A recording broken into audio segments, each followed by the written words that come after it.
మే 13న polling railway కీలక ప్రకటన. So మీరు చూసుకున్నట్లయితే తెలంగాణ వ్యాప్తంగా మే 13 పోలింగ్ అయితే జరుగుతుంది కదా. అందులో భాగంగా రైల్వే శాఖ కీలక ప్రకటన అయితే జారీ చేసింది. దక్షిణ మధ్య రైల్వే కీలక ప్రకటన జారీ చేసింది. తెలుగు రాష్ట్రాల్లో లోక్సభ, అసెంబ్లీ ఎన్నికలు పోలింగ్ జరుగుతున్న నేపథ్యంలో కీలక నిర్ణయం తీసుకుంది. ఈ నెల 13, 14వ తేదీల్లో 2 రోజుల ప్రత్యేక రైలు నడుపుతున్నట్లు ప్రకటించింది. 13, 14 తేదీల్లో సికింద్రాబాద్, కాకినాడ సికింద్రాబాద్ మధ్య ప్రత్యేక రైలు సర్వీసులు నడుపుతున్నట్లు సౌత్ సెంట్రల్ రైల్వే ప్రకటించింది. ఈ మేరకు అధికారిక ప్రకటన కూడా విడుదల చేసింది.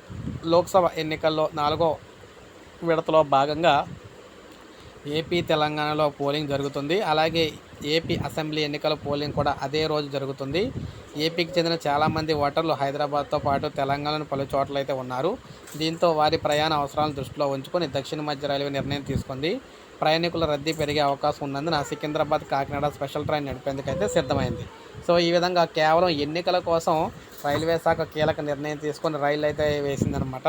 సో ఇప్పుడే అప్డేట్ అయితే వచ్చింది మనకు. ఒక లైక్ చేయండి, సబ్స్క్రైబ్ చేసుకోకపోతే మన ఛానల్ సబ్స్క్రైబ్ చేసుకొని ఫాలో